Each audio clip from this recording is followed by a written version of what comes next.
Hello everyone, Om Shanti. Welcome to the another session of English. Here I am going to talk about the second part of the story Lost Spring. So before we start, let's have a quick recap to break the ice.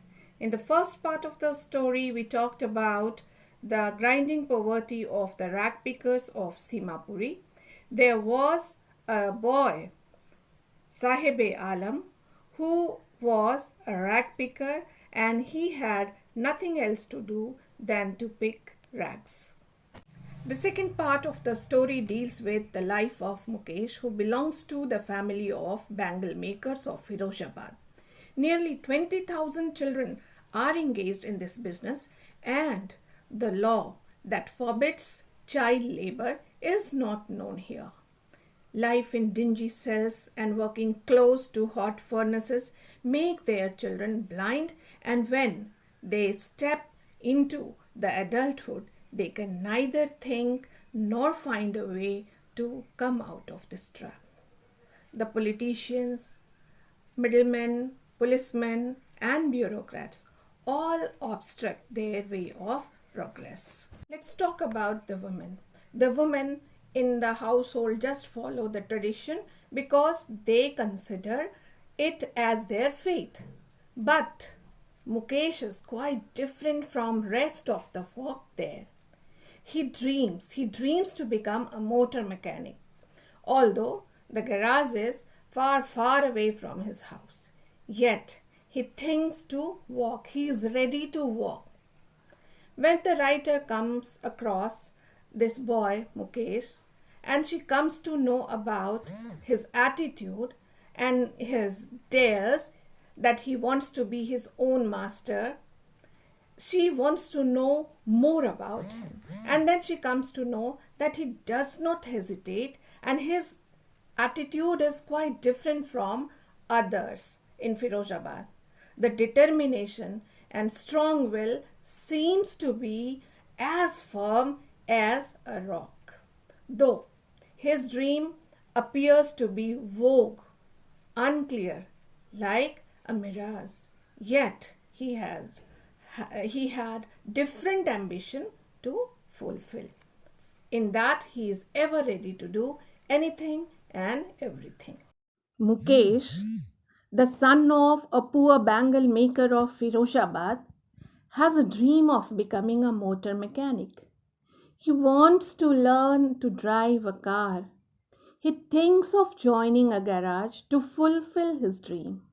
He knows that the garage is far away, yet he has decided to walk. He realizes the reality and is willing to overcome the obstacles. His daring to rise and decision to get free from the trap laid by vicious moneylenders and middlemen arouse a sense of hope. Deprived of education, proper food, and upbringing, these children are forced into labor early in life. Firozabad, in fact, presents a strange paradox. The beauty of the glass bangles of Firozabad with the misery of the people who produce them presents a contrast. Firozabad, the center of India's glass blowing industry, is famous for its bangles. Spirals of bangles of various colors can be seen lying in mounds in yards or piled on four-wheeled push carts. These bangles have shining bright colors.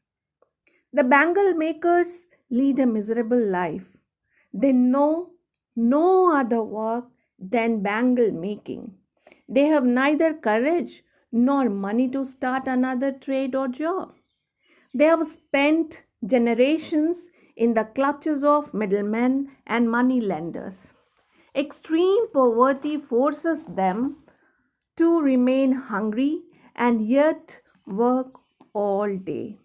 The elderly woman who works with Savita has not enjoyed even one full meal in her entire lifetime.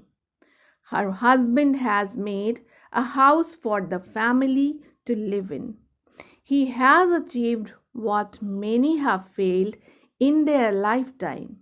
Mukesh's father has failed to renovate a house or send his two sons to school.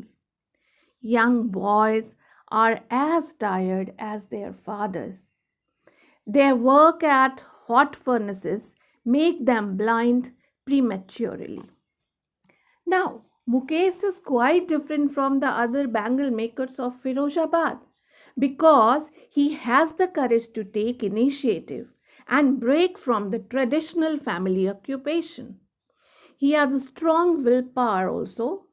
He insists on being his own master just by becoming a motor mechanic. Actually, the theme of the chapter is the grinding poverty and the traditions which condemn poor children to life of exploitation. The two stories taken together depict the plight of street children to a life of exploitation, forced labor early in their life, and denied the opportunity of schooling. The callousness of the society and the political class only adds to the sufferings of those poor people. And the two distinct worlds are also mentioned here that we have to know. The families of the bangle makers belong to one of these worlds. These workers are caught in the web of poverty. They are also burdened by the stigma of the caste in which they are born. They know no other work. The other world is the vicious circle of the money lenders and the middlemen, the policemen, the keepers of the law, the bureaucrats, and the politicians. So, this way, we are finding that there are two worlds. But the problem is that the bangle makers cannot organize themselves into a cooperative. Most of the bangle makers have fallen into the traps of the middlemen. They are also afraid of the police. They know that the police will howl them, beat them, and drag to jail for doing something illegal. There is no leader among them to help them see things in different way. Their fathers are equally tired. They can do nothing except carrying on their inherited business.